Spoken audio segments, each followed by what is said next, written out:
ગુજરાત હાઈકોર્ટના આકરા વલણ બાદ જે રાજ્યની પોલીસ છે તે સફાળે જાગી છે અને આરટીઓ અને પોલીસ દ્વારા સંયુક્ત રીતે જે સ્કૂલ વાન હોય છે તેની ચકાસણી હાથ ધરવામાં આવી છે। આ દ્રશ્યો તમને બતાવવાનો પ્રયત્ન કરીશું। આ દ્રશ્યો વાસણા રોડ પર આવેલી જે બ્રાઇટ ડે સ્કૂલ છે ત્યાંના દ્રશ્યો છે અને અહીંયા આગળ જે ટ્રાફિક પોલીસ અને જે આરટીઓ છે તેમના દ્વારા સંયુક્ત એક ડ્રાઈવનું આયોજન કરવામાં આવ્યું છે અને જે સ્કૂલ વાનમાં ઓવરલોડ બાળકો જે છે તે ભરીને આવતા હોય તેવા જે વાહન ચાલકો છે તેમની સામે આરટીઓ અને ટ્રાફિક પોલીસ દ્વારા કાર્યવાહી જે છે તે કરવામાં આવી રહી છે। તમે જોઈ રહ્યા છો કે આ વાસણા રોડ ખાતે જે બ્રાઇટ ડે સ્કૂલ આવેલી છે તેની બહાર જ આરટીઓ અને ટ્રાફિક પોલીસના ધામે ધામા જે છે તે ઉતરી આવ્યા છે અને બાળકોને લઈને આવતા તમામ જે વાહનો છે તેમનું ચેકિંગ હાથ ધરવામાં આવી રહ્યું છે અને જે વાહન ચાલક હોય છે તેમના જે લાયસન્સ સહિતના જે દસ્તાવેજો છે તેની ચકાસણી જે છે અત્યારે પોલીસ દ્વારા હાથ ધરવામાં આવી છે। ઉલ્લેખનીય બાબત છે કે રાજકોટ ગેમ ઝોનનો કાંડ થયો ત્યારબાદ જે હાઈકોર્ટ છે તેને આકરું વલણ દાખવ્યું અને જે બાળકો છે તેમની સુરક્ષાને ધ્યાનમાં રાખીને કાર્યવાહી કરવાના આદેશ કરવામાં આવે છે। ત્યારે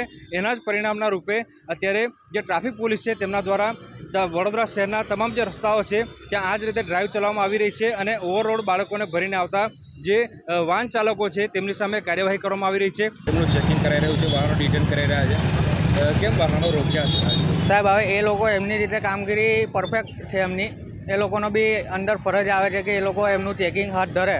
પણ અમુક જે વધારે નિયમો કરતાં વધારે બાળકો લાવે છે એમની ગાડી રોકી અને એ લોકોને ગાડી જપ્ત કરાવીને થોડી કાર્યવાહી કરે છે। એ લોકો વાહન ચાલકની બધી જવાબદારી બને, કારણ કે પોતાના ઘરનું બાળક હોય એવી રીતે જ બીજાનું બાળક પણ સાચવીને લાવવું જોઈએ। આ પ્રકારની કામગીરી એ લોકોના રીતે બરાબર હોય છે, કારણ કે એ લોકોને બી એક ફરજમાં આવતું હોય છે કે એ લોકો બી કામગીરી હાથ ધરીને એ લોકો ચેકિંગ કરે। જો સાહેબ વાહન ડિટેન થઈ જાય તો બાળકોનું ભણતર બી બગડી શકે છે એક દિવસનું, અને બીજા દિવસ ગાડી ના છૂટી તો બીજા દિવસનું પણ બગડી શકે છે। ઉલ્લેખનીય બાબત છે કે આરટીઓ અને ટ્રાફિક પોલીસ દ્વારા લગભગ 10થી વધુ જે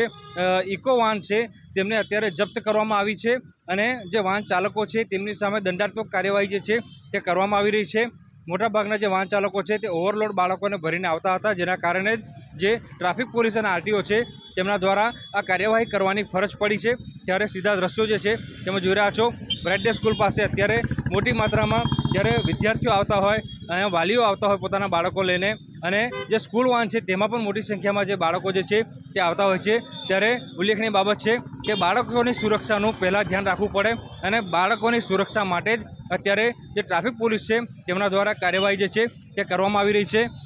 અને આ દ્રશ્યો તમે જોઈ રહ્યા છો કે જે વાહન ચાલકો હોય છે તેમની પાસે લાયસન્સ સહિતના જે દસ્તાવેજો છે તેમની ચકાસણી અત્યારે કરવામાં આવી રહી છે અને જે વાહન ચાલકો જે છે તે ઓવરલોડ બાળકોને ભરીને આવતા હતા અથવા તો તેમની પાસે લાયસન્સ કે કોઈ પ્રકારના દસ્તાવેજ નથી, તો તેવા પ્રકારના જે વાહન ચાલકો છે તેમની સામે આરટીઓ અને વડોદરા શહેર ટ્રાફિક પોલીસ દ્વારા કડક કાર્યવાહી કરવામાં આવી રહી છે। હાર્દિક દીક્ષિત, ન્યૂઝ 18 ગુજરાતી, વડોદરા।